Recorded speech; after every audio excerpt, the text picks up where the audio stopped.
when your run is over, just admit when it's in, it's in. Cause I'm at the end of my wits with half the shit that gets in. I got a list, here's the order of my list that it's in. It goes Reggie, Jay-Z, Tupac, and Biggie, Andre from Outkast, Jada, Corrupt, Nas, and Thimmy. But in this industry, I'm the cause of a lot of envy. So when I'm not put on this list, the shit does not offend me. That's why you see me walk around like nothing's bothering me. Even though half you people got a fucking problem with me. You hate it, but you know respect you got to give me. The press is wet dream like Bob and your Whitney. They kick me till the roof comes on, till the lights go out, till my leg give out, can't shut my mouth, till the smoke clears out, and my high turn out. I'ma rip this shit till my bone pull out, till the roof comes on, till the lights go out, till my leg give out, can't shut my mouth, till the smoke clears out, and my high turn out. I'ma rip this shit till my bone pull out. Soon as a verse starts, I eat it at MC's heart. What is he thinking? I'm not to go against me smart, and it's absurd how people hang on every word. I probably never get the props I feel I ever deserve, but I'll never be served. My spot is forever reserved. If I ever leave Earth, that would be the death of me first. Cause in my heart of hearts, I know nothing could ever be worse. That's why I'm clever when I put together every verse. My thoughts are sporadic. I act like I'm an addict. I rap like I'm addicted to smack like I'm Kim Mathers. But I don't wanna go forth and back in constant battles. The fact is I would rather sit back and bomb some rappers. So this is like a full-blown attack. I'm launching at 'em. The track is on some battle and raps who want some static. Cause I don't really think that the fact that I'm slim matters. A black and platinum status is whack if I'm not the baddest. Till the roof comes on, till the lights go out, till my leg give out, can't shut my mouth, till the smoke clears out, and my high turn out. I'ma rip this shit till my bone pull out, till the roof comes on, till the lights go out, till my leg give out, can't shut my mouth, till the smoke clears out, and my high turn out. I'ma rip this shit till my bone pull out, until the roof comes on, the roof comes on, until my leg underneath me. I will not fall. I will stand tall. Feels like no one can beat me.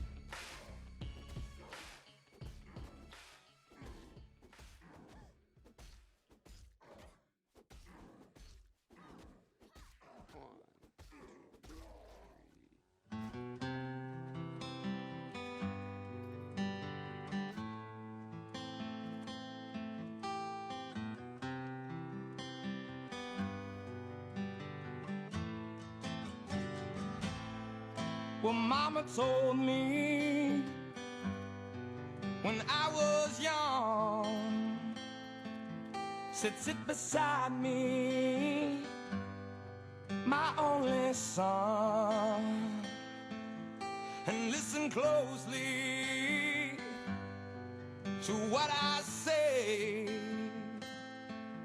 And if you do this, it'll help you some sunny day. It will.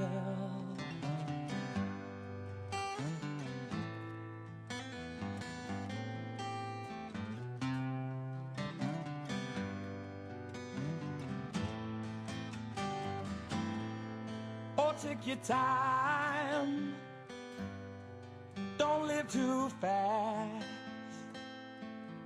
Troubles will come and they will pass. You'll find a woman and you'll find love. And don't forget that there is a someone up above. And be a simple kind of man. Be something you love and understand. Baby, be a simple kind of man. Oh, won't you do this for me, son?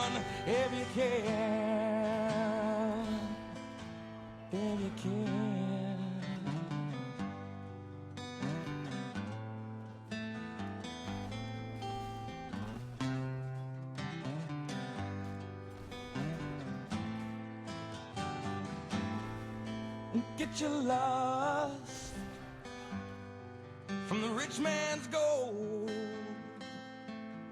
All that you need now is in your soul. And you can do this, oh baby, if you try. All that I want from you, my son, is to be satisfied and be a simple kind of man. Be something you love. A quick talk on the fragile alliance between esports journalism and esports, and esports business. Richard's going to talk for a little bit, then we're going to take our break and have lunch. So hopefully that fits for everybody else. Richard, Yeah, you awesome. would? Great. Can everyone hear me okay? Is that good? They just mic me up. So yeah, as my colleague there has introduced, this is called Fragile Alliance when esports business meets esports journalism. So first I want to just say how great it is to be the only journalist in esports that's speaking today. It taps greatly into my sense of narcissism, and of course nobody can correct me whatsoever. No one has that authority. I've been writing about esports for approximately, I would say, 10, 11 years. I kind of fell into it by accident. I was writing an assignment for a mainstream gaming publication about esports, which they didn't use and frankly didn't pay me for. It was an absolute disaster. But I met a bunch of people that I realized needed to have sort of that voice. There was nobody that was actually talking in a truthful manner about the things that were happening in this new emerging industry. So I've held a job as an editor, which, by the way, if there are any editors in the room, that's the worst job in the world. I wouldn't wish that on anybody. I've been an investigative reporter. I've been an interviewer. I've been a commentator on games. I've been a Twitch broadcaster. I'm indeed currently a Twitch partner, not one of the paid ones, just one of the lowly peons. And I've been responsible for giving many breaks to and training many of the young journalists that are working in our industry today. Now, as I said, the reason I decided that I wanted to stay in this business and sort of couldn't get out was because I saw that there was a very young group of people that had no life experience in a way because of the necessary commitments to any sport, to esports, the amount of time you have to put in, and of course the core demographic is young people. But equally as well, people that were sort of being exploited, they were being taken advantage of by people that did have that experience. Some people call it advocacy journalism. I think that's kind of a dismissive term, but it's one that I'm happy to sort of have thrown at me when people are being derogatory because, you know, if I don't do it, who else is going to? So the subject of journalism and specifically how it's received by a lot of the guys out here in the audience fascinates me, really does. And if it doesn't fascinate you, don't worry, it's only going to be 15 minutes. It won't be any more awkward than a lot of the conversations you're going to have over this weekend as you're exchanging business cards. But it fascinates me because it seems that the simple act of undertaking journalism is deemed to be an act of aggression. It pits me, the journalist, against you, whoever you may be, in the esports business. So why is this? So the quick answer to this is due to outmoded revenue streams. Organizations primarily rely on converting popularity into money. That's a very simple summary of how our business works. And this can be done by click-through advertising, which I'm sure you're all familiar with. This can be done through sign-ups using referral codes. I mean, when people come to conferences like this or they go and negotiate sponsors, they don't necessarily come with anecdotal evidence. They come with the Google Analytics all printed out, look at our metrics. So it's all about reach. It's all about engagement, all those other buzzwords. Everyone who runs a website has a database of users that are all potential consumers if you're subject to the right marketing campaigns. And crucially, the way our industry differs from almost anything else is that we rely on sponsorship money, or as I like to call it, the gimmies. We like to just go with our cap in hand and we like to say, give me some money and, you know, I can put you in touch with all these awesome people out here. So, because of this reliance on popularity, this means that you have to have this incredibly squeaky clean public persona. So now, we also have to accept that the internet generation is very different to my generation, different to a lot of the older chaps in the audience, and that is that it believes in civilian justice. Now, I recommend that any of you go home and you buy a copy of a book by John Ronson, an excellent journalist. He's recently published a book called You Have Been Publicly Shamed. It's a great title. And what it talks about is how our internet generation will actually try and right wrongs themselves. There'll be activists in their own way, which means they'll happily write emails, they'll tweet out, or even propose boycotts to corporate sponsors of these said organizations. They'll demand tangible resolutions before the campaign stops, and no one feels bad about doing this, as Ronson puts it, no more than the snowflake feels bad about being part of the avalanche. So the other thing to note is that where web traffic-focused revenue models exist, it means that content will remain king. We've all heard that phrase. It's kind of a cliche now. But information becomes an extremely valuable commodity. So announcements drive traffic. Traffic finds its way into social media, which drives more traffic. And then you have these organizational mechanics in place to convert that traffic into cash and principally brand strength. So then you look at how a journalism platform operates, and unfortunately we're in the same problem. We're in the same swamp. We're relying on an outmoded form of money making, which is we rely heavily on web traffic, and this leads to the rise of clickbait. We've all seen BuzzFeed, okay? I hope there's no one from them here. But it's the practice of putting out sensational and misleading headlines in a bid to draw readers into what is I consider substandard content. But in this climate, breaking news becomes absolutely crucial. I would say more so than mainstream news in a lot of ways. If you're the first publication with a story, the traffic you get off that, it is absolutely key to any publication's survival. And whatever that news might be, journalists don't have to factor in the subject's business concerns. I don't need to worry about any business here and how they're publicly perceived. I don't need to worry about what happens in your next sponsor meeting about something I write. I have freedom within ethical guidelines, of course.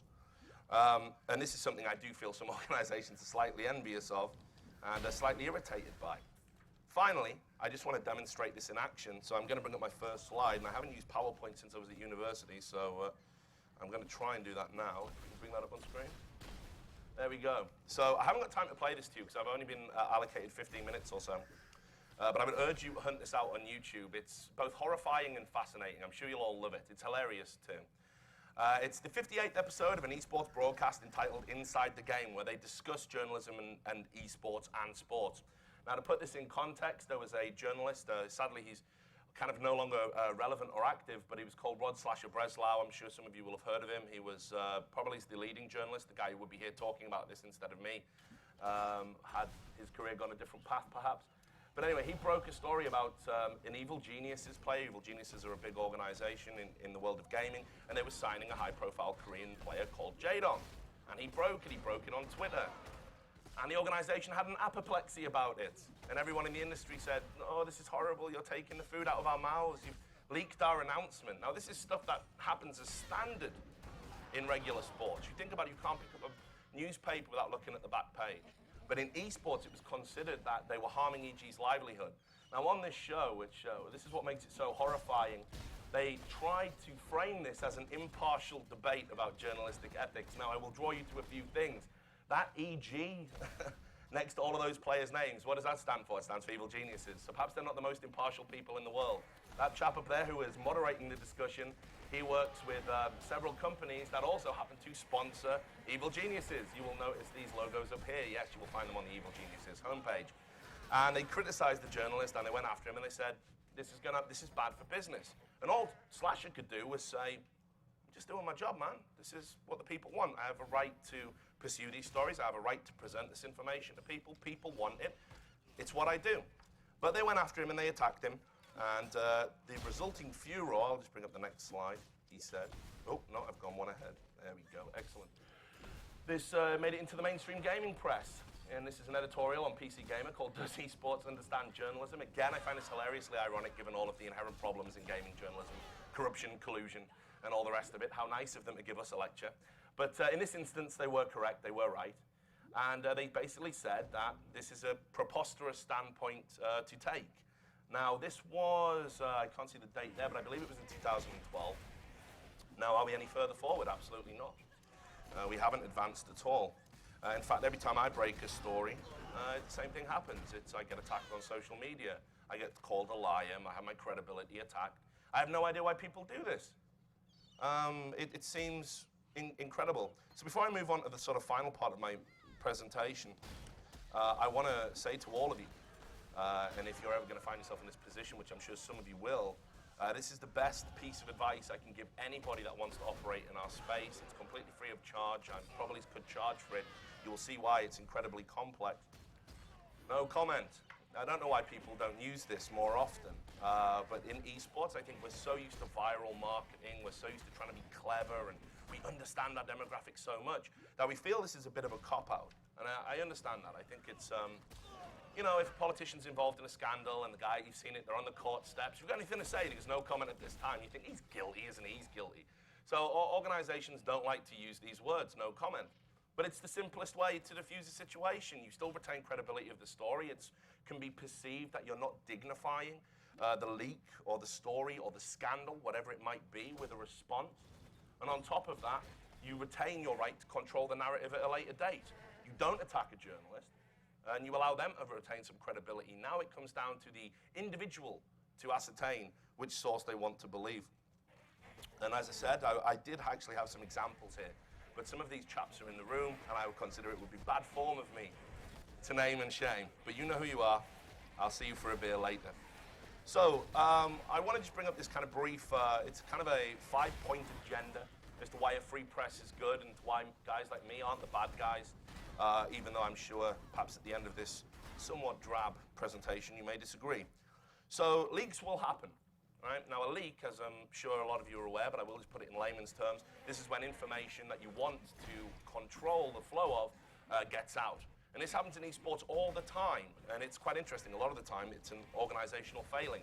We have so many disgruntled employees in esports because they're volunteers, they're exploited, they don't get paid money. Why would I keep a secret like this when I could talk to a journalist and perhaps curry some favor that might come very useful later on next time there's a pay dispute? So organizations can put a lid on things by actually treating their employees better. I would say vast majority of my sources are disgruntled employees within organizations right now, and God bless every one of them.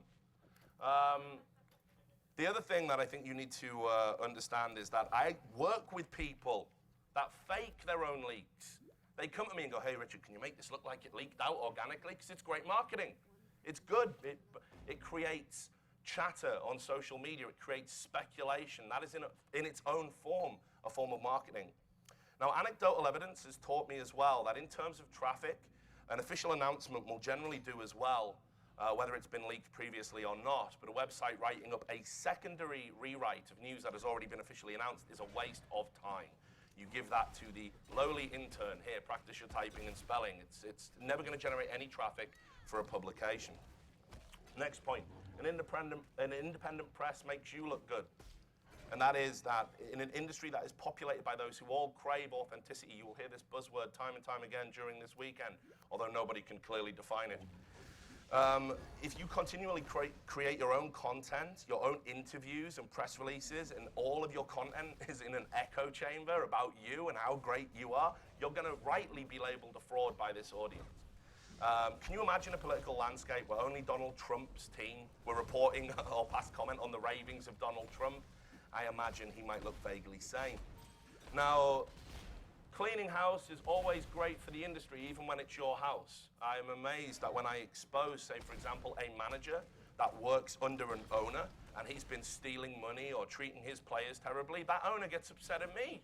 I've done you a favor, surely, but apparently not.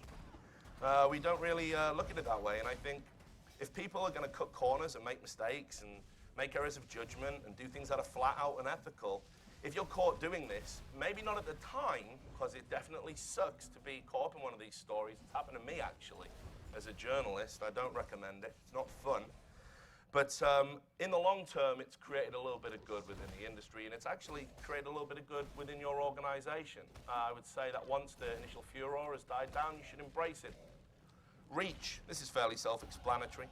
No matter how big you are, you can always be bigger. And that's what everybody should want if you want to be successful. So how are you going to achieve that? Well, you're certainly not going to achieve it by closing off segments of the independent press. And that's what's happening. Some people blacklist, boycott, which brings me on to my next point. There's a big picture awareness. Don't burn bridges. The amount of times the team owner has said, well, that's the last time you ever interview one of my players. Okay, cool, that's fine. 2 years later, will you do an interview with this player? He's just joined. We really want to generate some hype about him joining. The scene is too small. We have too much of a symbiotic relationship to be really burning bridges. And as I've said, I'm open-minded. I don't ever go after anybody because it's a personal crusade. The only thing I want is the esports industry to be bigger and better.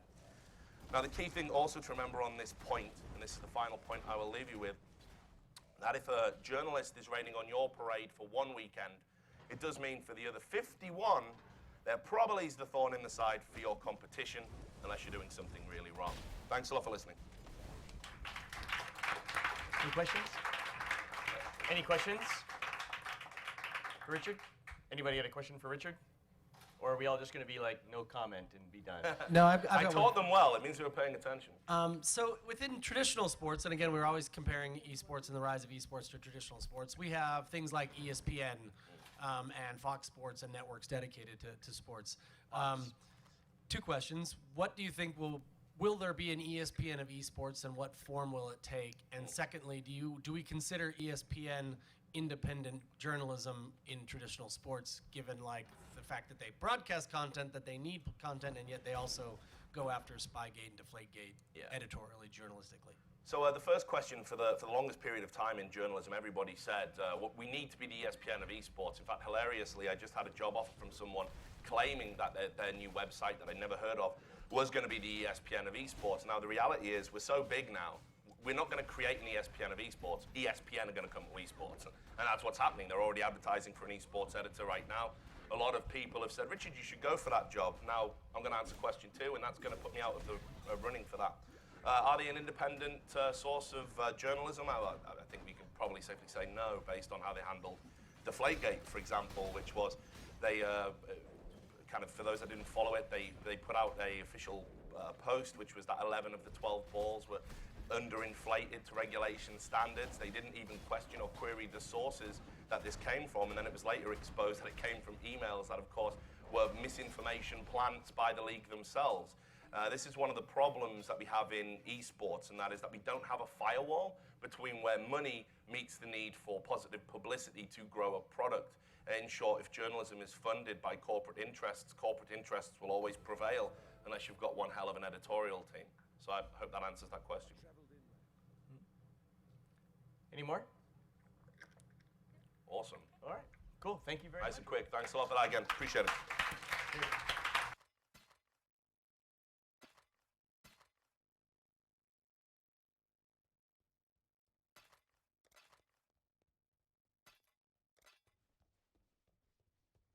For some, death is welcomed with open arms.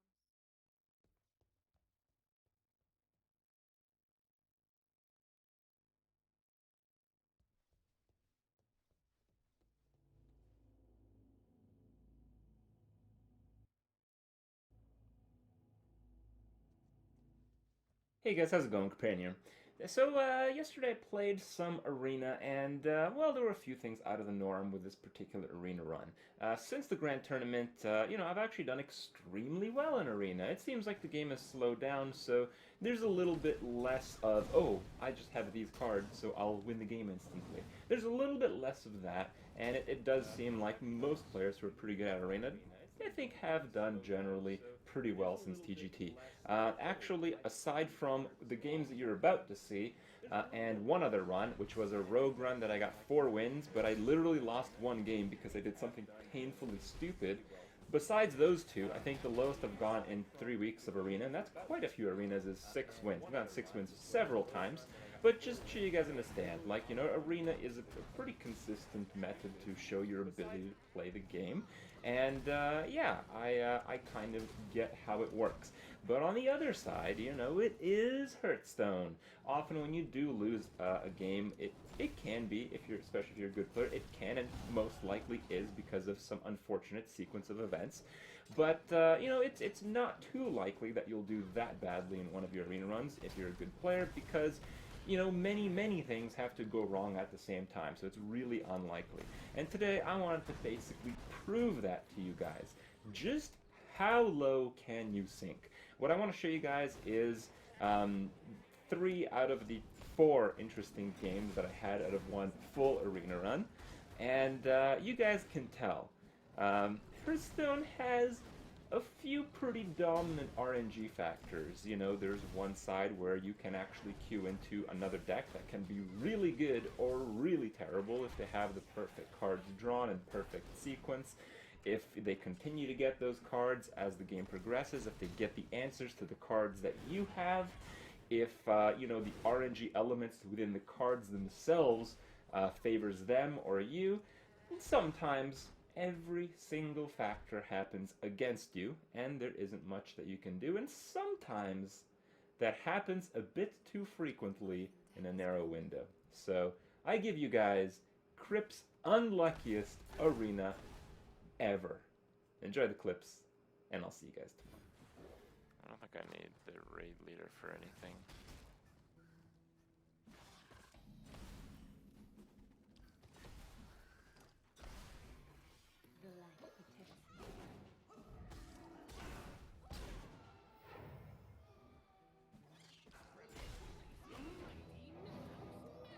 Wow.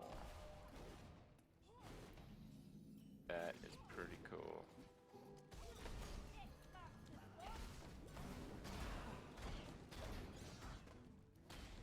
Turn 1 Millhouse in Arena. Sometimes works wonders. Into wild growth. Holy shit.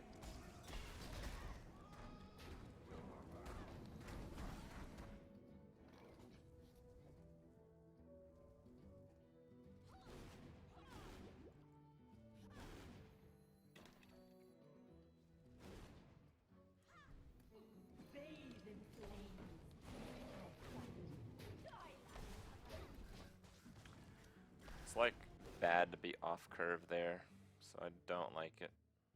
This is a pretty crazy game though. Better than constructed.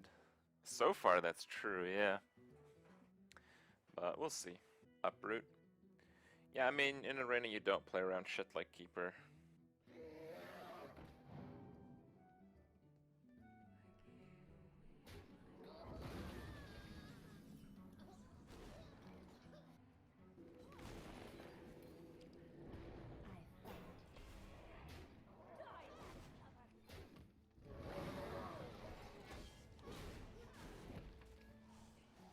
Horse Rider.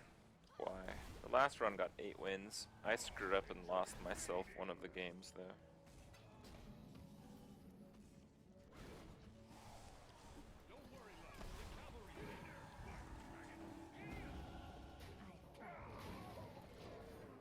Swipe!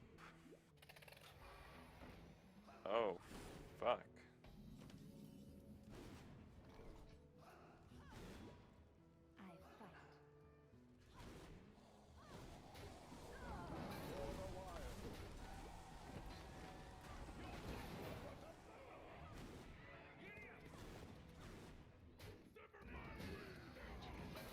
This is actually insane.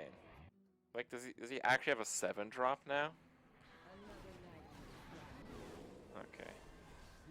What? Are you kidding me?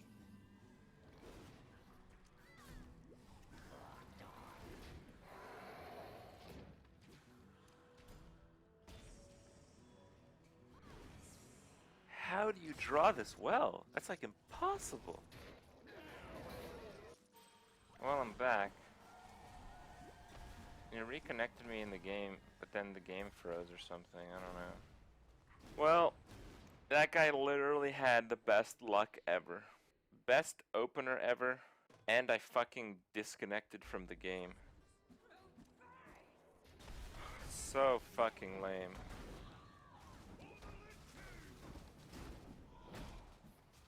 And he got the juggle.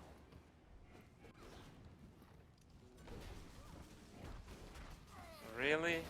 It skipped my taunt turn with the disconnect so much early game. It's like too much early game.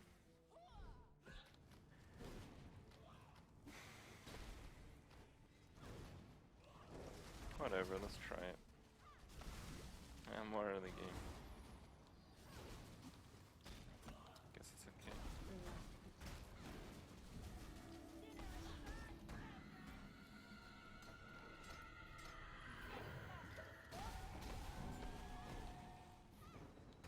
Mana Wraith for the win again. It's not bad.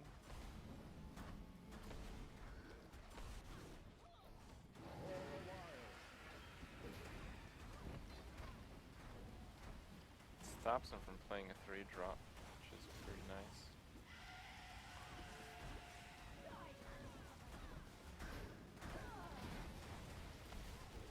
mostly doing this to slow him down. Well, that kind of worked.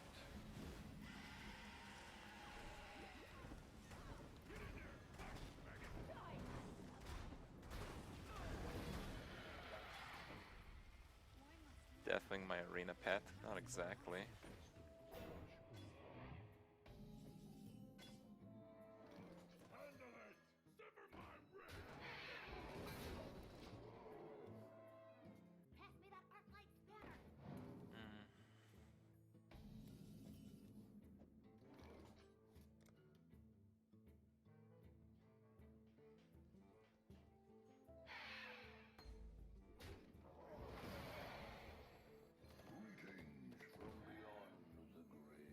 The light protects me.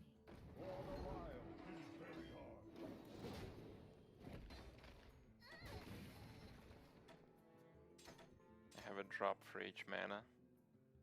Yeah, I drew the entirety of my early game, so that's true. I fight. It is very hard. You face death.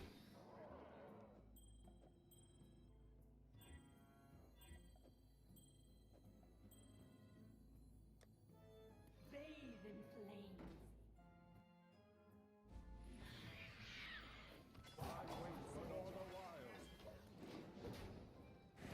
I'm playing into Flame Strike a little bit, but I also don't think he has any removal.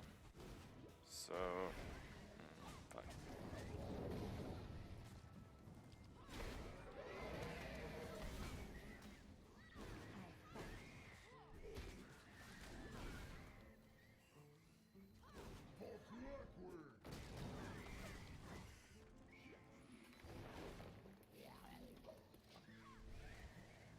No, I wanted to play a creature so I can push for 15.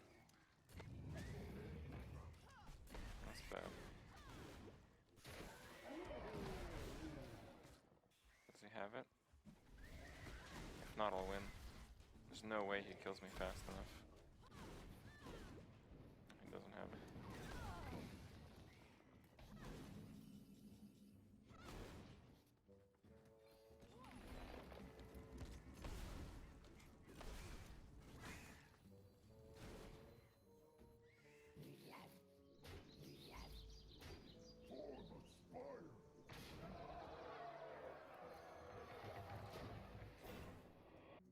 I think he has another Flame Strike.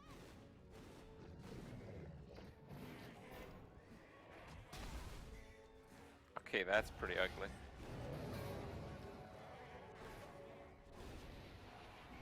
Wow.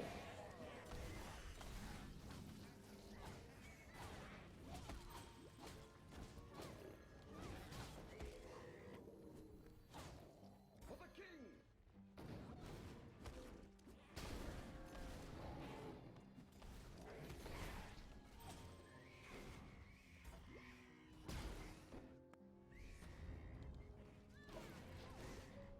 Yeah, we got fucking destroyed by Electronic Sports again. Top deck Flame Strike.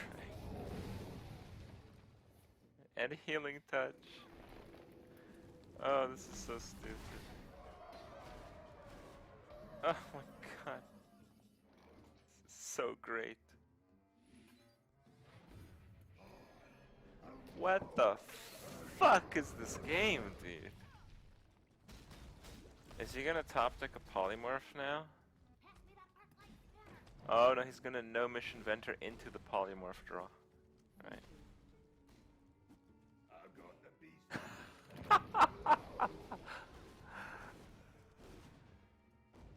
Greetings from beyond the grave. It only happens to me, guys. I play a different flavor of Hearthstone.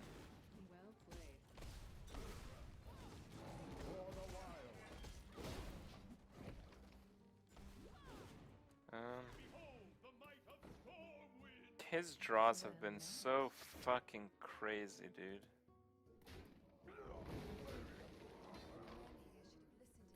Yeah, I lost.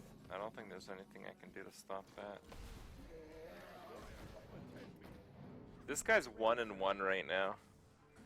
I cannot believe how unlucky I'm getting with this arena run. No problem, bro.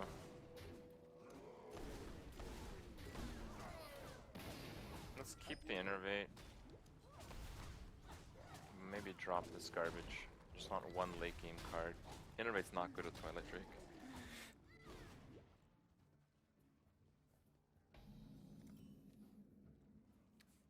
Maybe that was a bad idea.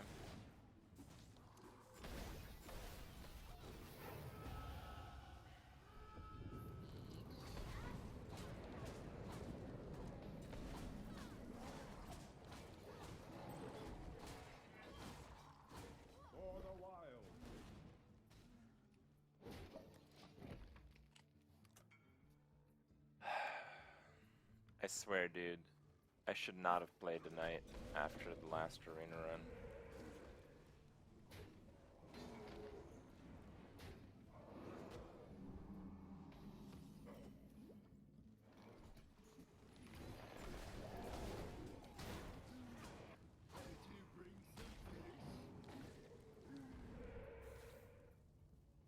That's not too bad.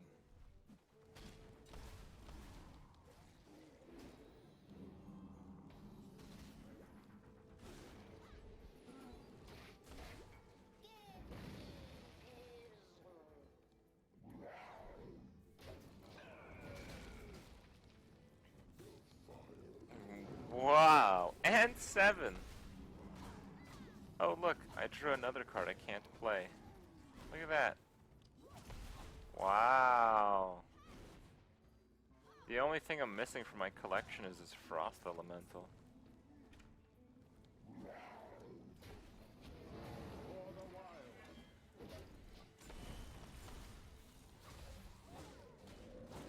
Taunt Totem's the worst. Oh look, Taunt Totem. Oh look, he drew a card to play with a Taunt Totem. Oh look, Frost Elemental. This is so stupid.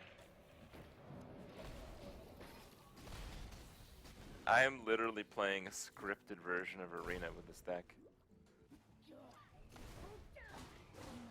Wow, Cult Master. Looks like you'll be drawing lots of good cards.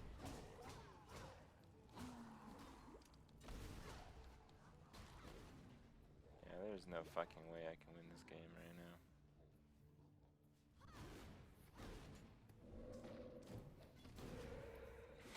It's the best totem again. Okay. Collection fucking complete, dude.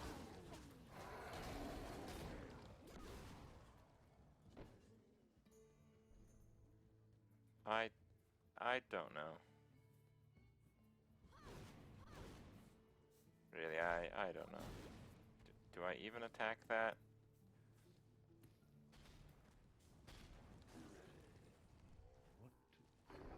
I guess.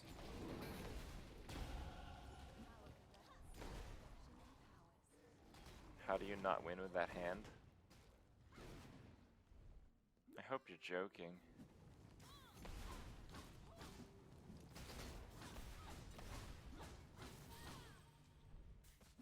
I guess it's Bloodlust or something. Okay. Just no more taunts. Oh my god. That's actually fucking ridiculous.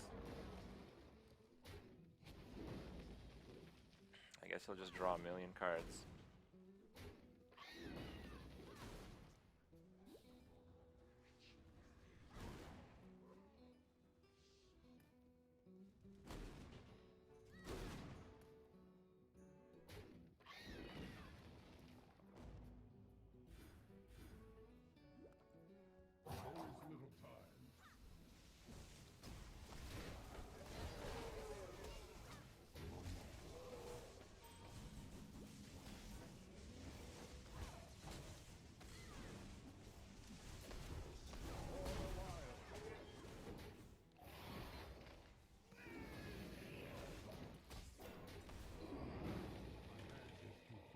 That's a good card to get rid of.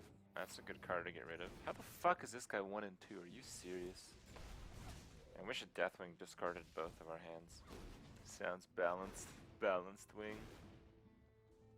Yeah. If you win this, it's because he's bad. Yep. Well, that was a pretty bad play. It's also a pretty bad play.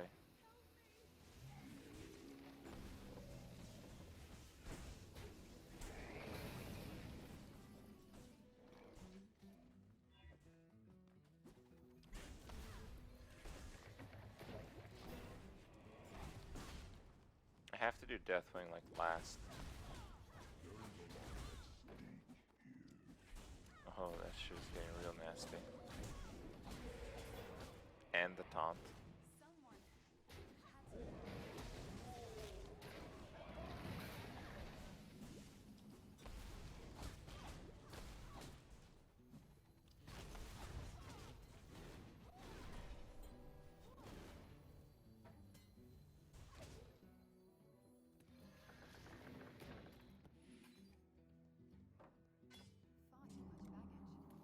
Don't worry, loves. The cavalry's here. He's got 8 cards left. I enjoy raiding.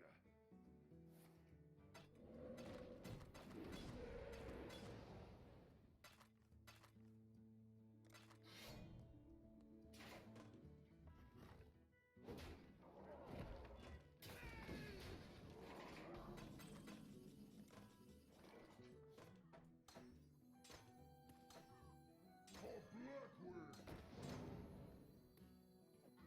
Get in there and fight, maggot. A beast hunts. For the wild.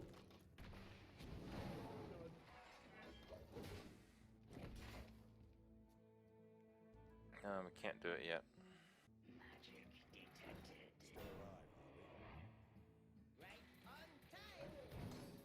Alright, I think it's time.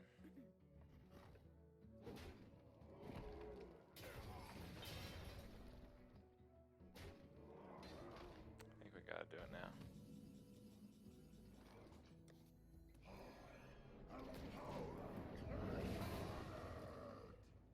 And Hex. Right here.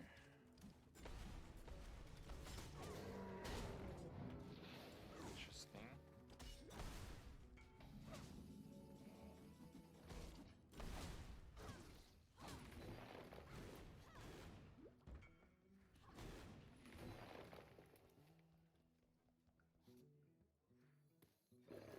We'll never win by trading, so...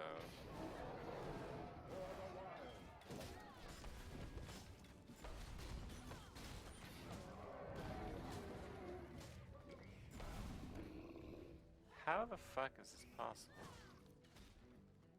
This is arena, guys. Fucking arena.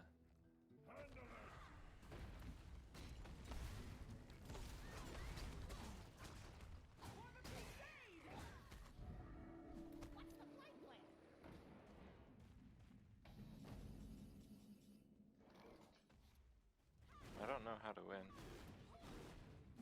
How do I win? Well, I don't win by trading, so that this play's obvious, I guess. For the wild. Make it fast. Going? The most damage I can do is 3. Hello. Return With a Stormwind Knight Hero Power, or Nourish into Stormwind Knight Moonfire. So I don't know how I could possibly win here. How closely to fatigue 4 cards? Like, I don't have a big game hunter in my deck, so I'm not gonna get 0-3. I won a game, but this is like literally the most unlucky shit ever.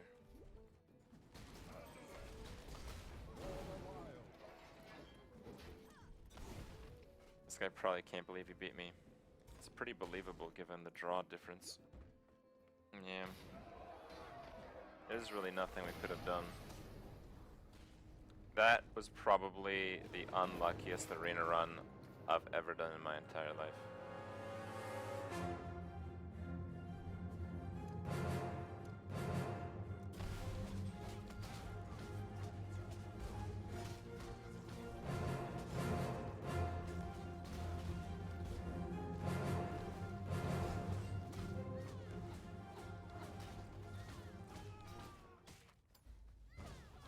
This land's become. Your kind still What?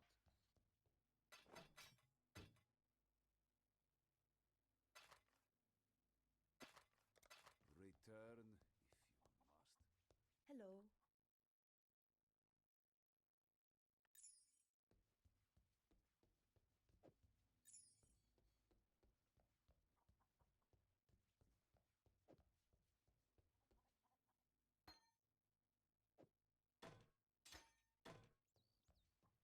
You help us, and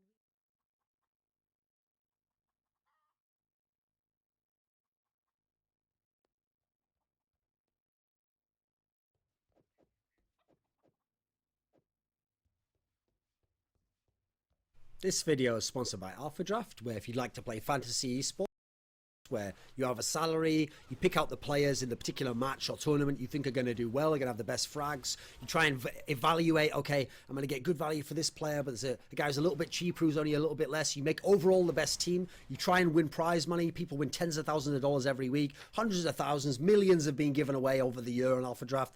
You can do all levels of tournament. You can do $1, $5, $10, $100. You can really go as far as you want. It's up to you how you want to play it. It's pretty fun. You can do CSGO, League of Legends, Dota 2, all the esports pretty much. All the big tournaments tend to be there, DreamHacks, ESLs. So link in the description box below if you like to play Alpha Draft. So Warden is a name from way back in 1.6 and before, who really came back into my kind of consciousness when I saw him as the coach of Tempo Storm recently. Tempo Storm are the team who at CEVO, the MLG run CEVO Season 7 Professional LAN Finals, Tempo Storm managed to win a map off Na'Vi in overtime on Inferno and take them quite close otherwise. And so he was the coach of this team, and previously I believe he'd been the coach of Team Liquid. And so I thought I'd make a video where I talk about who he was as a player, because before CSGO, he had quite a significant CS 1.6 career. His early career, he was actually one of the people who was a LAN failure. Back in 2003, he was playing with this team, which was like just online teams and Cal Invite. And then he got onto this team, which was, I think it was Green Berets was the team at the time, actually. And they went to CPL Summer, which at the time was the biggest money CPL that had been run. It had a crazy prize pool. And his team actually went out like immediately in the qualifier game for the bracket, basically. So they didn't even place, I think they placed like 64th or worse, maybe 65th, joint 65th to 128th. Something utterly terrible. They absolutely failed, and everyone was laughing at them. And even the team they lost to game-wise wasn't a particularly good team, as I remember. They were just like an okay, low-level, invite-level team. So then he's failed in theory. But he gets together a team which is sort of a mixture of the other failures, or other people who haven't had big success yet. He gets together this team, this Forsaken lineup, and it's a latter edition of Forsaken with different players, but it has the original Forsaken player, Funk, and it had Storm in it, but at the time, Storm wasn't known as a great player that he'd become later in Complexity. Storm was actually a player who torn up Cal Main so much that everyone reported him for cheating and said he was bullshit, but he'd gone to his first LAN, the same LAN that Warden had just gone to, and he'd failed super hard because he didn't know about the default acceleration setting on computers. And so I think what had happened was someone had installed the mouse fix to take Excel off on that PC. He didn't know it, and he'd had a terrible CPL. So people assumed he's so good online, he probably cheats, or he's just a LAN choker. So no one wanted him. So Warden got him into the team with Funk. They got Fear and Masternook, who would later go on to be in the really good rival teams of the next year. They had those guys in the lineup, and Fear at the time was a really good rising talent, but he'd only played with lower level teams, and he'd clearly shown himself to be a beast on LAN. They got this lineup together, and they went to CPL Winter, and they managed to make top 12, actually. They could have gone further. They had some really close matches. They actually, I believe, went into overtime with NOA, the team who made it second in that tournament and lost to SK. They had some really solid matches, really a good team, but it was too many many individuals. It wasn't such a great actual team with a good identity. It was just good players, and many of whom would go on to much better things later in their career. But this was the point in time where they got a good result under their belt on LAN, and Warden moves on. So in 2004, actually, his career's in a bad place again. A bunch of those other players have gone and formed really good teams, and he's on the outside looking in. No one wants this guy. No one thinks he's a really star player. He doesn't have exceptional aim. He doesn't have a really flashy style of play. He's just another CS player who's trying his hardest. He's got decent spray. He's got okay, like average skills for a top pro.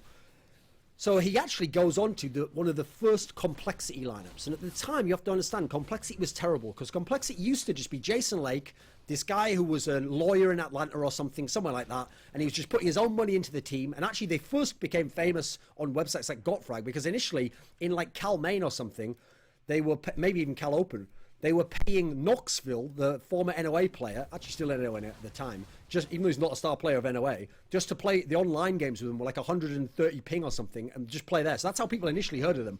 Then Jason Lake started doing the same thing. He started paying other players. And now he actually bought Bullseye from 3D. When Bullseye retired from Team 3D, one of the all-time great glue guys and really well-rounded game, good role player, he retired and said he was going to go and become a cop. And Jason Lake actually bought him for, at the time, he said like a huge salary, like an insane contract he offered him. And he made him the linchpin of this call team he was going to make.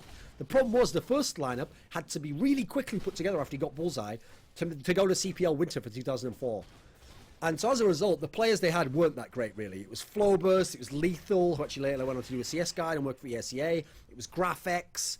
They had just a bunch of okay players. And I believe it was GraphX off the top of my head, who at this LAN, before the CPL even started, had a fist fight with someone, got banned from the event, and so they had to use a ringer completely, and then the whole event went to shit, and they placed really poorly. And at the time, everyone was laughing at them, and everyone was like, haha, but they signed Bullseye for all that money, and they failed. These guys are shit. And obviously, it doesn't help Warden's record that he's going back to another team, and they're failing at this LAN. They placed terribly. And so everyone was even making jokes like, the winter event, because Jason Lake was bragging so much about how good he'd make his team, everyone was like, at the winter event, they're going to play 64th again. They were all making fun of him, like, haha, idiots. But for the winter event, they got Fraud. And Fraud was another rising talent, a very good player, probably the best NA AWPer, but he hadn't quite established himself as a godlike player. And this is when he became a godlike player. And they got Storm. They got in that old player that Warden had played with in Forsaken. And now they had Sunman in there. They had Trip. They got together. Oh no, Sunman was after, actually. This wasn't Sunman. They got Trip. So they made the lineup basically with none of those players except Warden and Bullseye from the summer team. They go there at CPL Winter and they place 5th, which at the time was a big time result. This is a team, like I said, people were laughing at. For an NA team to even make top 6 was rare at these LANs unless you were really good. So this was their breakout LAN. And Fraud played phenomenally. Warden was a very solid player. Going into 2005, people are wondering, was that a fluke? The first big event is the Barcelona stop of CPL Europe in Spain, obviously. At this tournament, you're expecting, like, okay, who can win this tournament? NIP, maybe, the superstar NIP lineups there. Oh, maybe we could have MIBR with Element, this great ringer, Norwegian godlike player who's gone over to this really high-tempo Brazilian team who've got Kogu. Hey, maybe it could be, maybe Master Sports. They've got one of the dream lineups.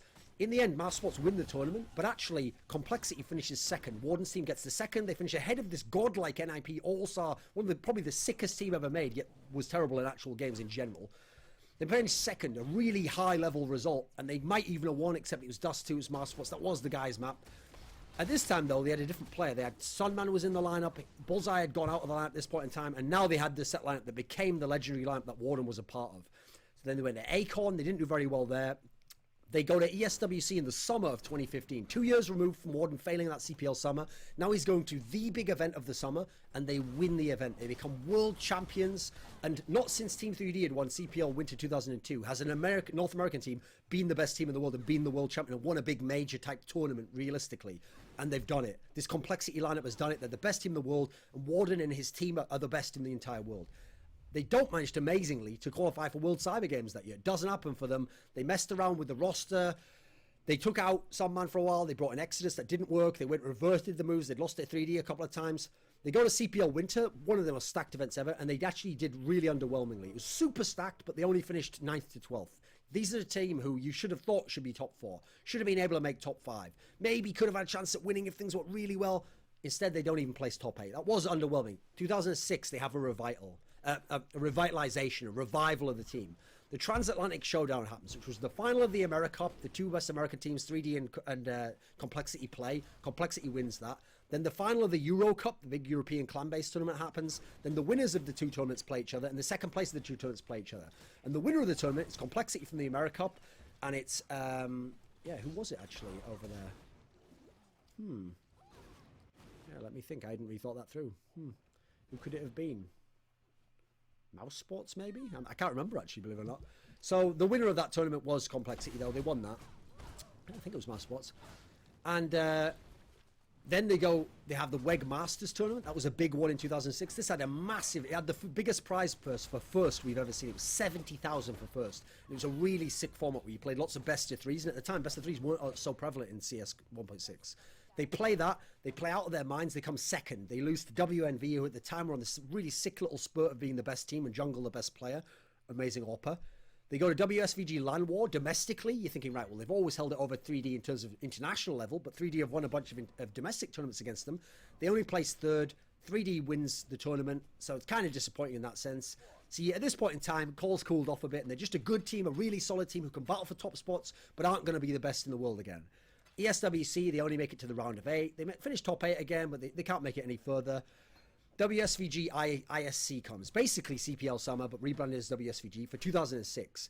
And this time, Warden gets to make good on those failures at CPLs in the past by winning this CPL. They beat Alternate Attacks coming from the lower bracket, beat them twice in the final. He gets another big international title under his belt.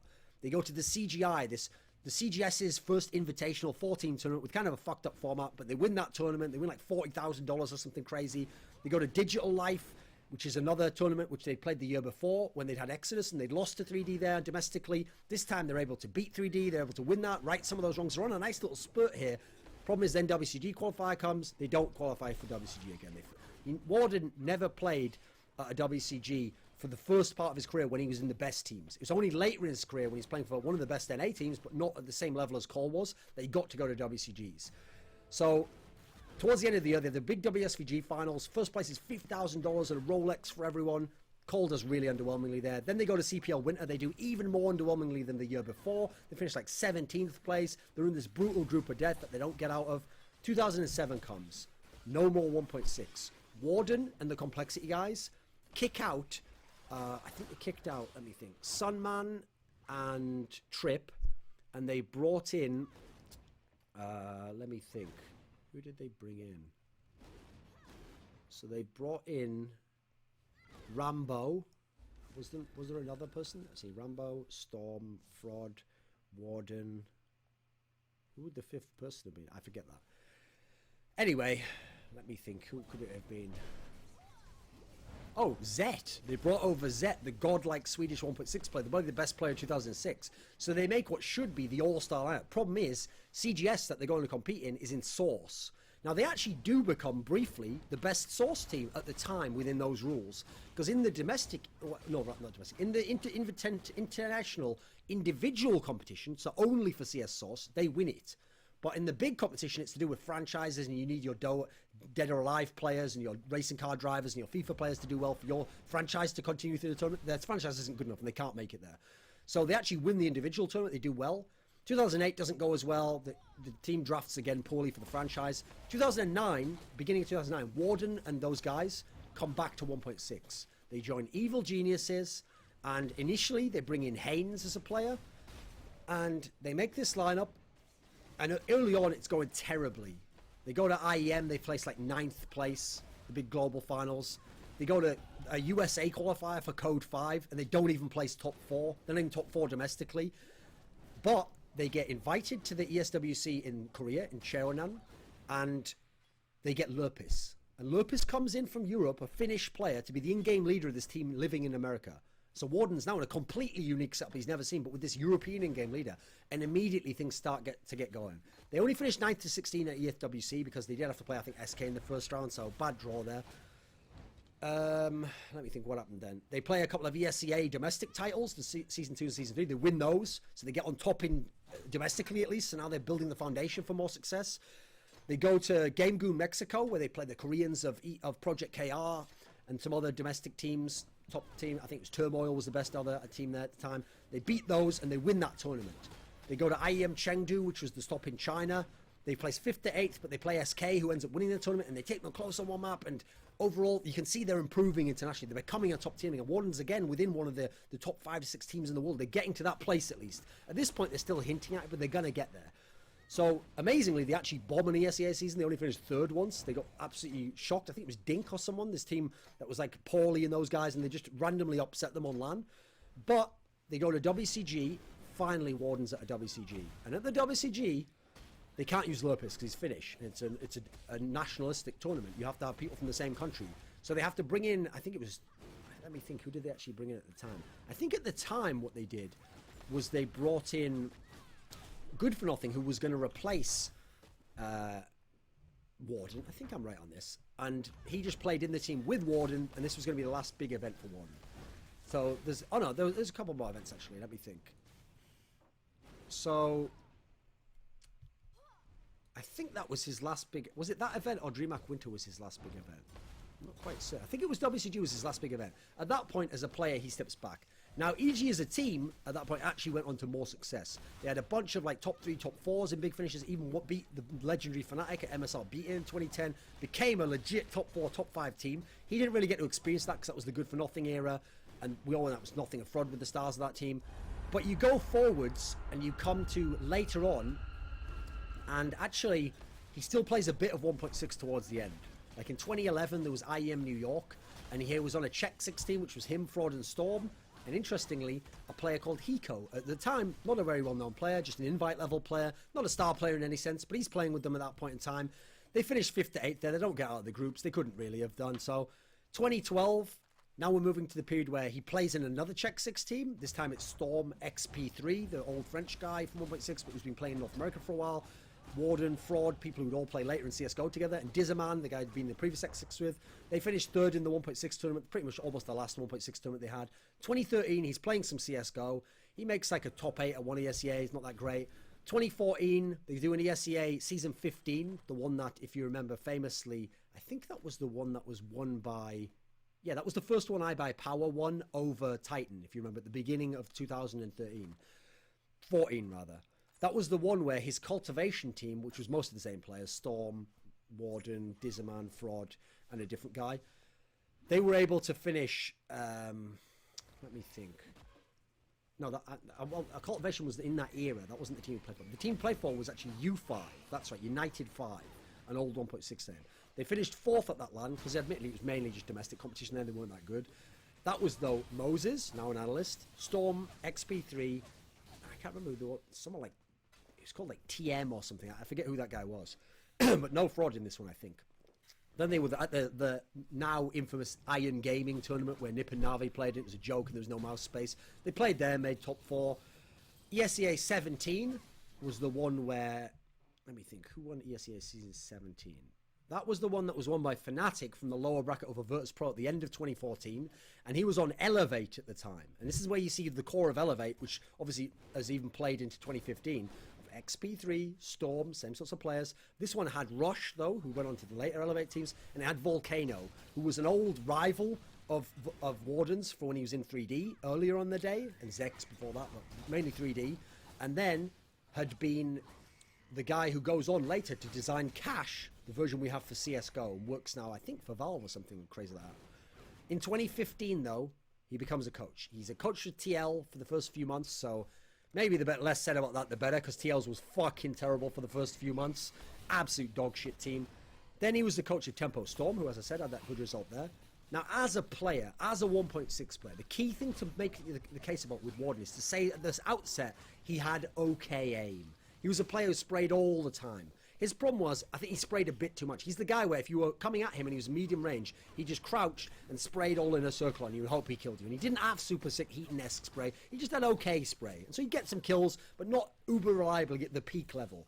Now, sometimes, towards the end of his 1.6 time, when he was in the first sprint, before going to CGS The Source in 2007, in late 2006, he'd actually honed some technique. His tapping and slight bit of bursting, mainly tapping, he was one of the players who really took over tapping and really started doing it a lot. He was tapping 3 or 4 bullets into the chest, and you would ensure you got the kill and you could lock a guy down. He was making really good use of that, and that allowed him to become more of a clutch player, actually, because he was now staying within his limits, but he had some technique.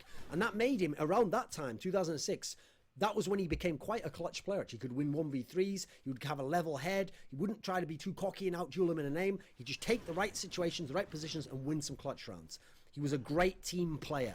He's a guy who really understood what his team needed and how to facilitate stars. Like Fraud was the uber star. Storm was pretty much a star as well. He knew how to work around them, but then to be the connecting point in terms of skill and role between the role players of Trip and Sunman, who were going to... Sunman was the clutch player. Trip was the in-game leader who did the basics. He was the guy connecting this unit together to make it work. He was a great confidence player. He's a guy who would pump up his team, who would make sure they were all on a positive attitude, keep them in the game mentally, and that's why they were able to do all these famous comebacks and great play. He's a very loyal guy as well. Wanted to play with the same teammates over and over, who understood that you can't let stars just get out of control and dictate everything. He also, interestingly, had a brother, nicknamed Mason, who played earlier in the day, played for a later Forsaken team, but never got to the same level. But they were brothers within the scene, both playing at an invite level. So an interesting player, actually. Very much a journeyman, not in any way a star player. A journeyman who understood his limits, developed his skill set, and played his role within some of the greatest North American teams of all time. Particularly Complexity, probably the greatest NA team of all time in 1.6, who were world champions once, if not a couple of times, in terms of big tournaments they won internationally. So a great player. Thanks, Sofa Draft, for sponsoring this podcast.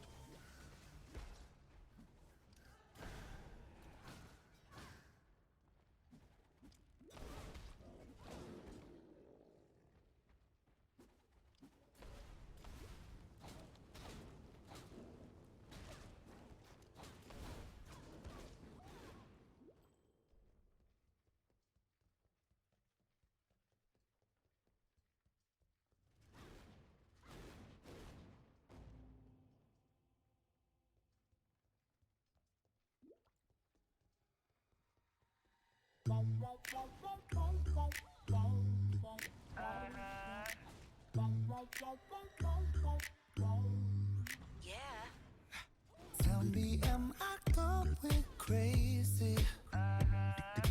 Tell me, have I lost my mind?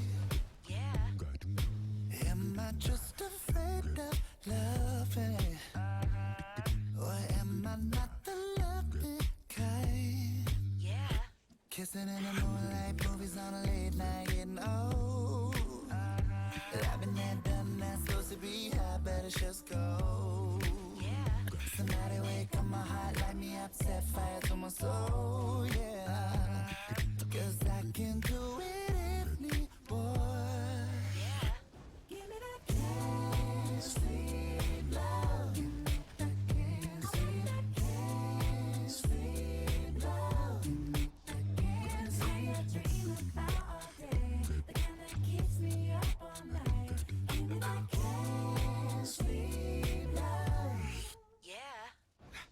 Maybe I'm too picky, honey, but I'm not in the world you're in. I'm not in it for the money. I'm here looking for the real thing. Kissing in the moonlight, movies on a late night, getting old, yeah. I've been there, done that, supposed to be high, but it's just gone. Somebody wake up my heart, light me up, set fire to my soul, yeah. 'Cause I can do it anymore. No. Give me that can't sleep love. Give me that can't sleep. I want that can't sleep love. That can't sleep.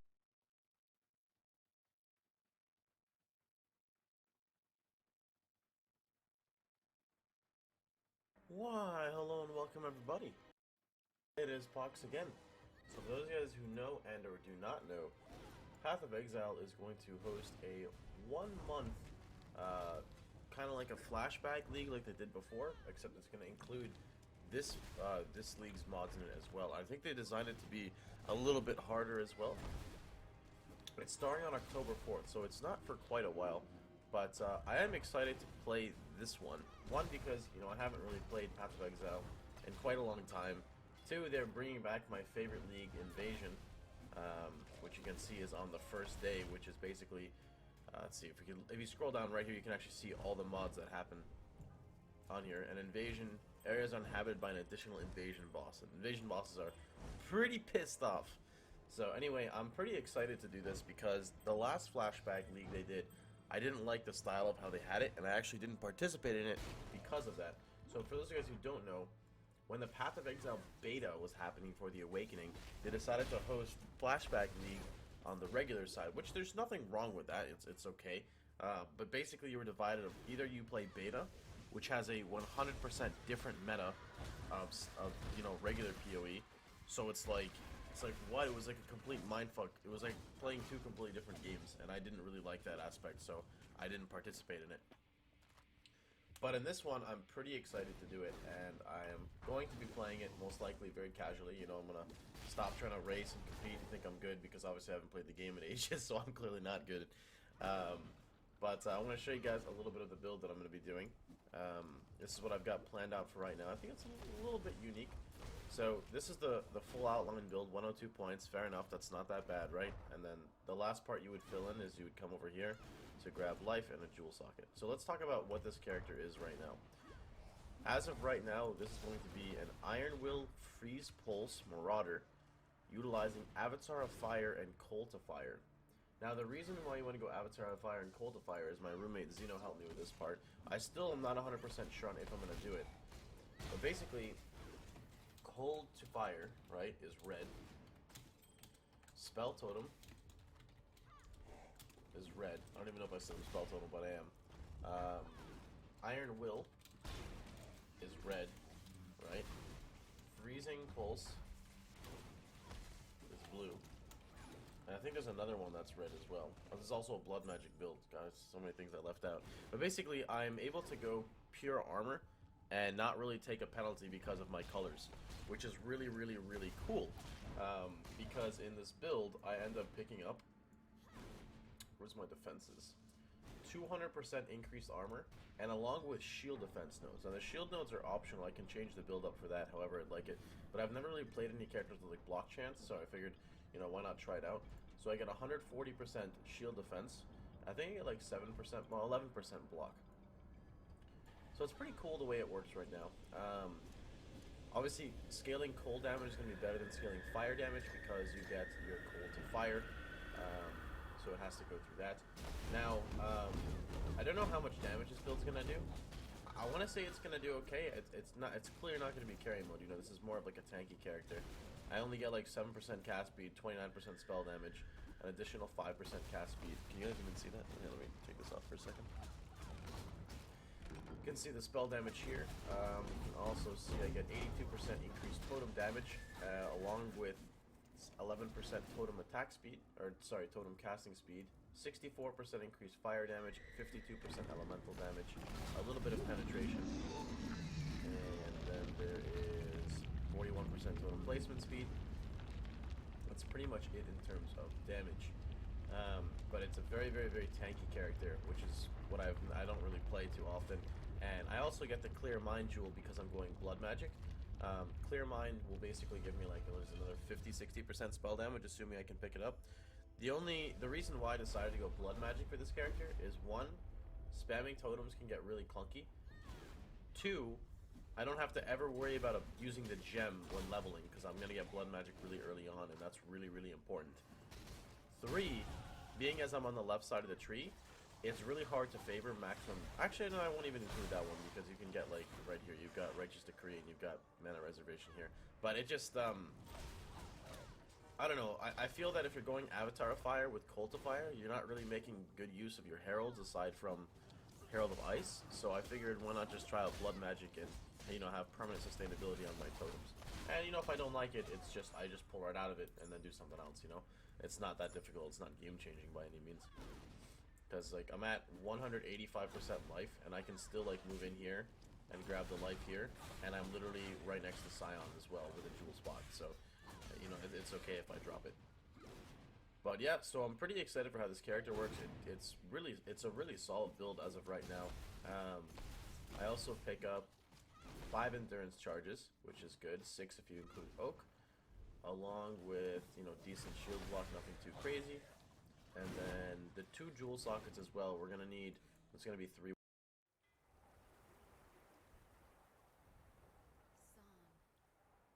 Scion, where emperors ruled and died,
at this one, but you need Clear Mind, and you also need to use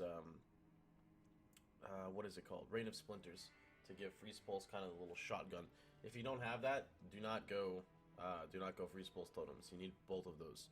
Now the other thing is, I do unfortunately have to level this character as Flame Totem, and here's why. So I'm actually gonna save this one.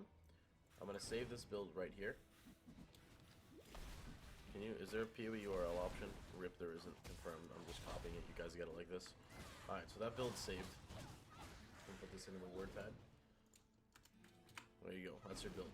Alright, so I'm going to go ahead and kind of like recreate this slowly and explain to you guys why you kind of need like Flame Totem. So we're going to start off and grab, you know, life and armor here. I like going down the regeneration route. You can take the maximum life. It's totally whatever, whoever wants what, or you can get them both. It doesn't hurt you at all.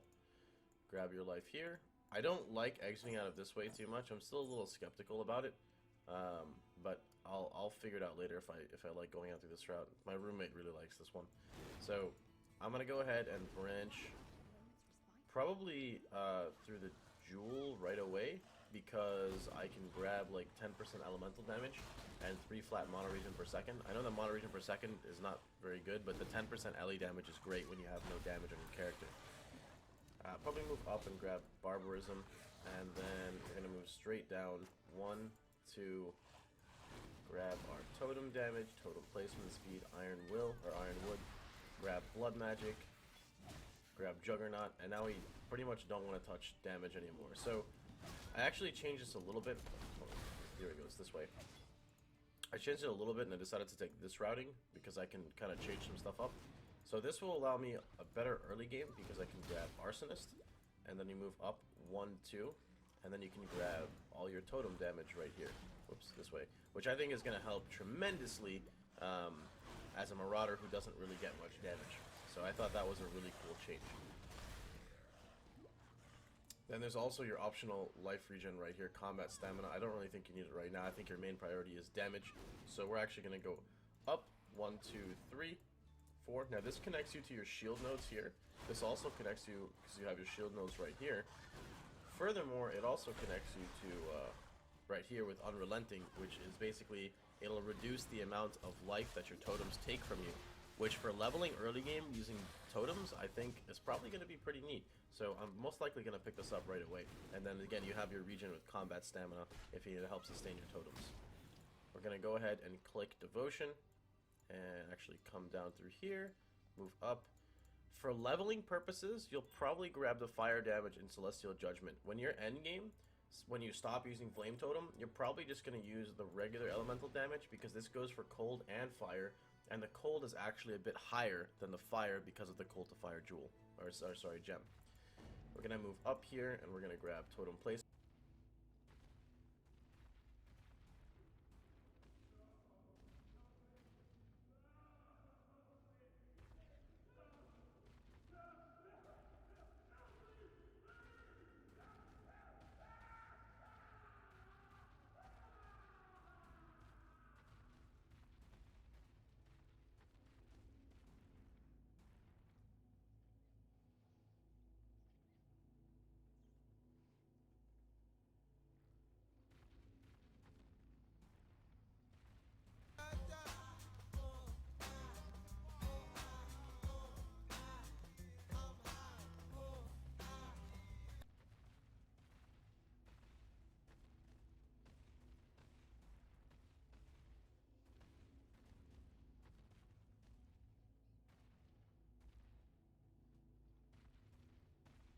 I got the world first kill there, but Radiant Spirits, I felt that now that more or less anyone can do Ubertiri with it at some point, I felt that it's not niche enough. So I haven't played it since the 2.0 patch after the beta, because too many people can do it nowadays, and I got a little bit disappointed with it being so easy to play. So I decided to do other things. But most likely we'll be playing SRS or a Whispering Ice build for the next 1 month league to do Ubertiri. So maybe SRS, maybe Whispering Ice. I think it most likely will be Whispering Ice though. Do you know if the Ring Mastercraft or crit chance is pre or suffix? Oh, that should be a suffix. Should be. Would Dual Flame Totem be a good build for upcoming 1 month league? like completely playing this build as the main source of damage for endgame maps? Absolutely. Absolutely. But I think that instead of Flame Totem, you should go for Spell Totem Incinerate, as it does more damage.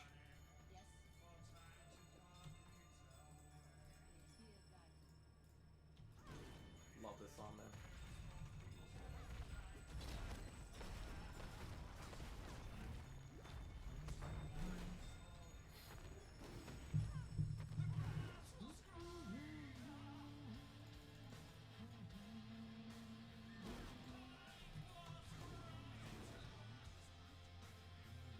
The Haunted 99, give me a sec.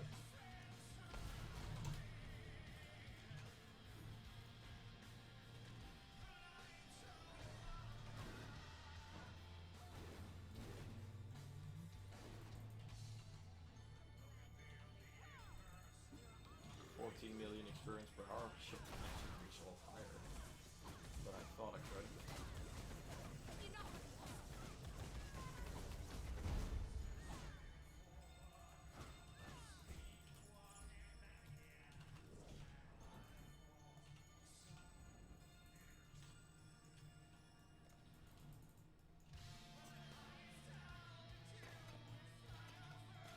Alright, continuing the speed level.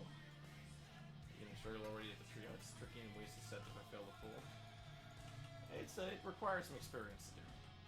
It's all about execution, positioning, and your preparations, the precast when it comes to SRS at least.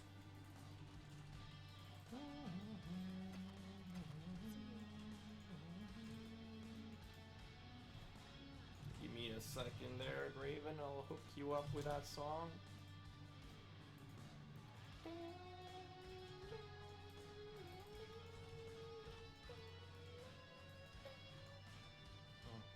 so good.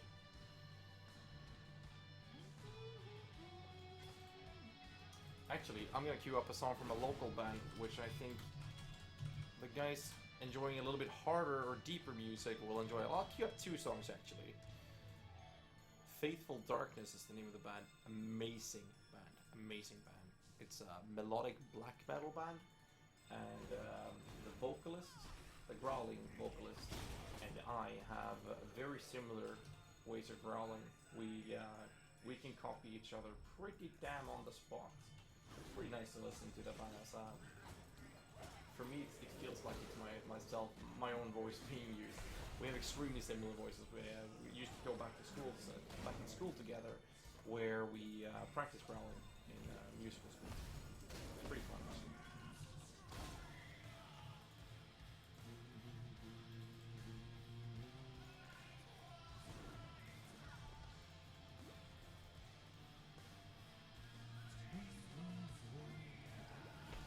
Challenging, no blood rain, and no life from the tree. You will think to them. I mean, Dr. HP, make sure you play a build that you enjoy doing. If that's the way you're gonna enjoy playing, then do it.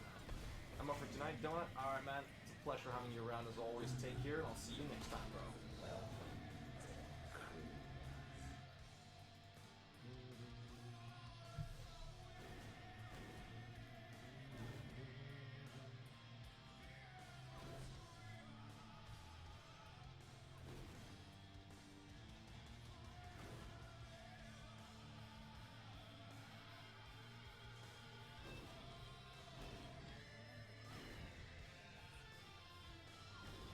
Did you just say sing the taste of a wiener? Girl, you hear what you want to hear, man. You hear what you want to hear. Raven? You're probably the most lewd girl we've had in this stream. Without a doubt. You hear what you want to hear.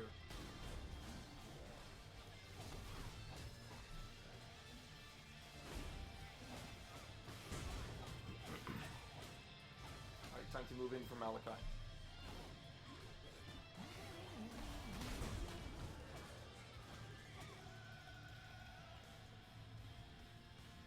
Actually, we gotta wait for Piety 2.0 first.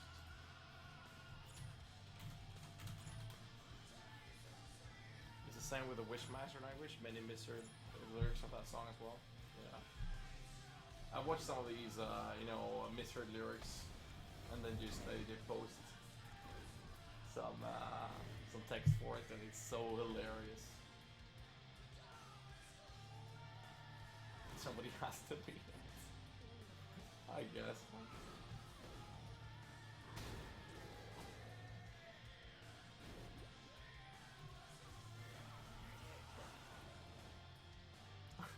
That is true, that is true. But on the other hand, Samuel, that is the case in many streams. But honestly, we do have quite a lot of girls in this stream. It's pretty fun, actually, as it's not that usual or common. But perhaps it is. But we'll never know, because they might be lurking all the time. What's wrong with sausage? There's nothing wrong with sausage. It's good. Sausage is awesome. Alright, Samuel. King of the Egg, what up, man? What can I do for you?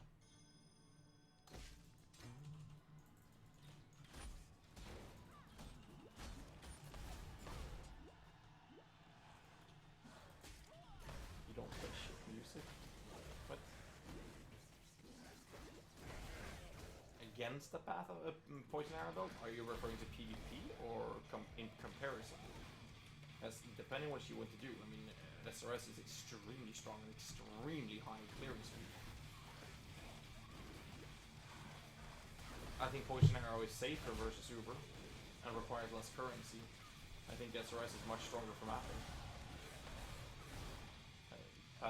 Poison Arrow is good, but SRS is better. SRS does about 4 million DPS if you maximize everything.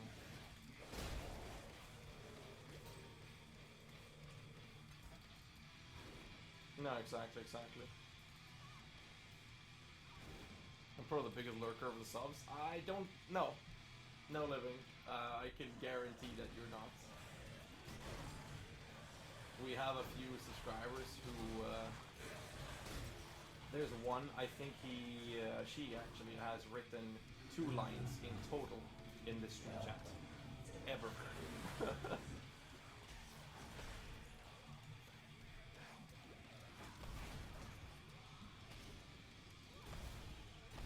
What is SRS? Summon Reading Spirits. It's a summoner gem. Thank you for the follow, man.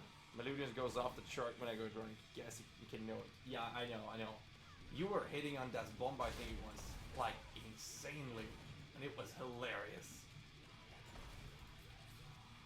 There was some weird shit going on there.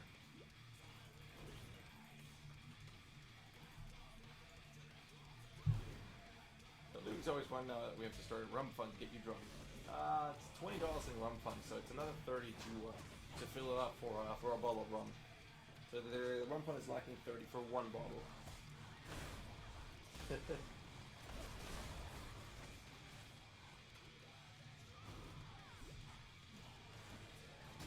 There's nothing wrong with being rude whatsoever. Nothing.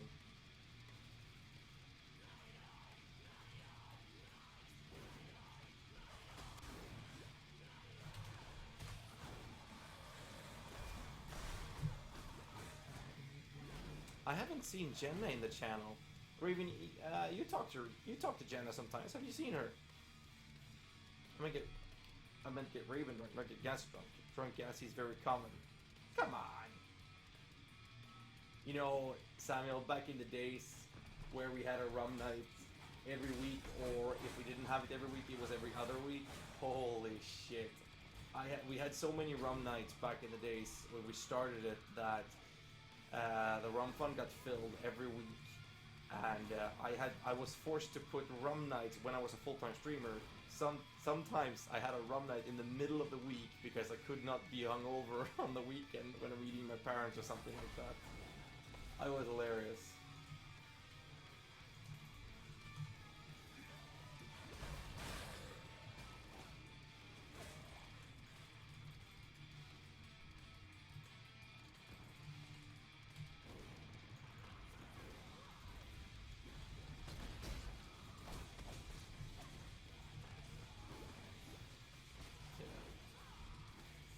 What's the idea of the build? If you type exclamation mark current build, you'll get more information. I haven't decided exactly what everything is going to be with all the skills yet. The gear will be Ramira's Oro Sacrifice, Dareso's Defiance, Crown of Ice, plus rare items on top of that. And I'll be discharging with a Cyclone cast on melee kill. And I'll be using Resolute techniques in the tree. And the other skills, I'll probably put cast a melee kill in the weapon, and I'll put a single target attack, which I think will be Molten Strike in the chess piece versus bosses. And then I will have cast when damage taken, Curse with Enfeeble, and getting Molten Shell out, I believe. I'll also put a Leaf Slam 45 faster attacks to get some fortification going. On top of that, we'll most likely have a life gain on hit counter attack though, as well as links as well. And a Flame Golem, Fire Golem. I will not be using Vol's Devotion now. That is not the idea, at least. Let me double check it just in case. But I'm not sure it's... that was not the idea. The Vol's Devotion gives me reduced endurance charge duration, by reduced power charge duration, gains endurance charge when a power charge expires or is consumed. It would be good, but... I mean, every time I get a kill, I generate endurance charges via the Doresso's Defiance.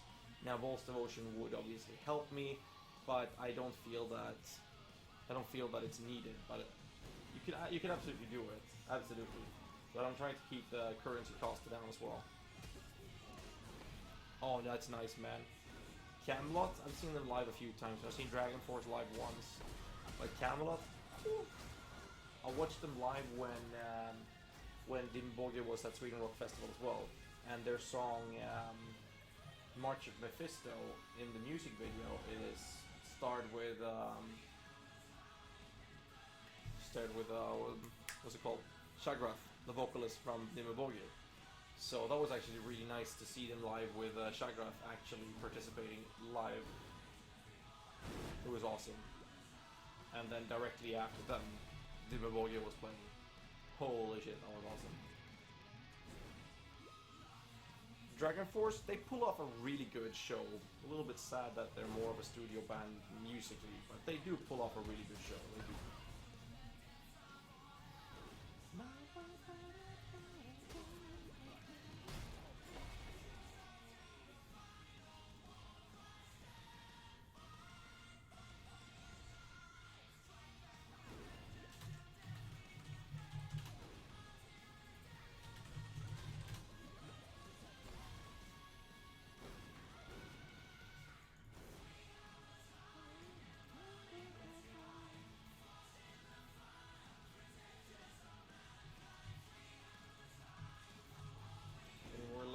Being available.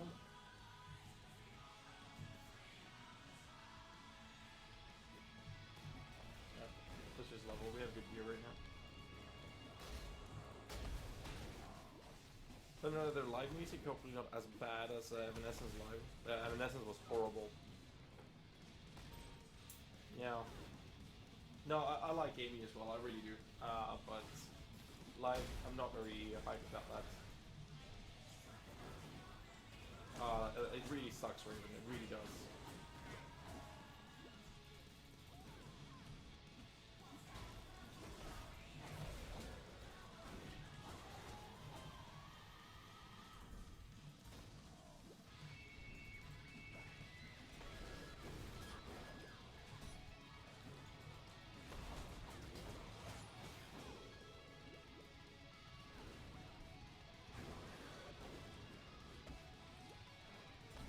Well, we're not active anymore.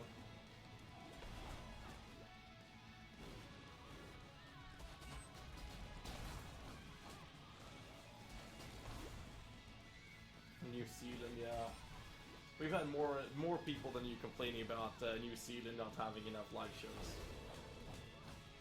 It's pretty fucking sad if you ask me.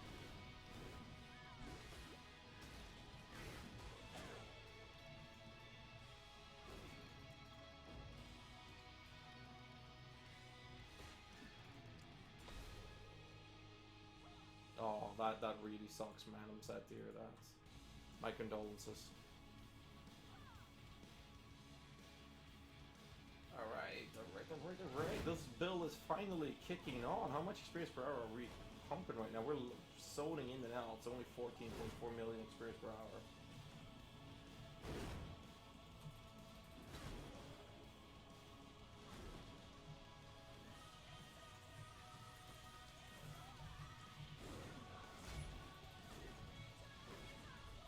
You have GGG, exactly. It's gotta count for something, right?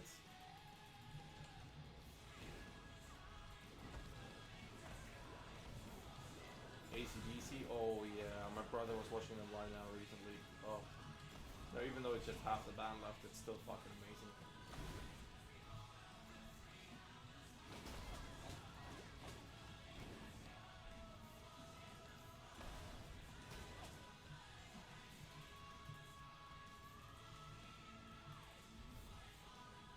Oh, that's awesome.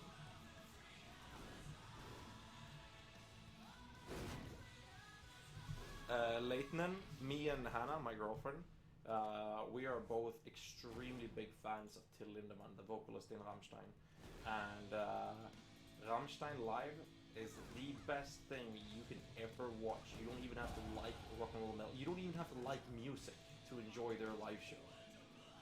This is the local band I was talking about, who has the vocalist here and I have extremely similar vocals when it comes to growling.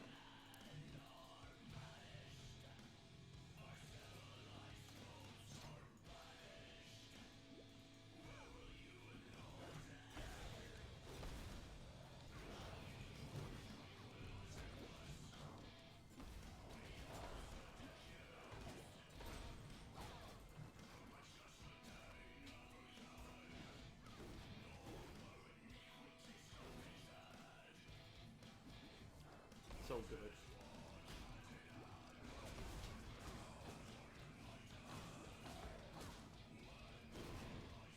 Will you use Crown Lights for this build? Yes. Good luck, man.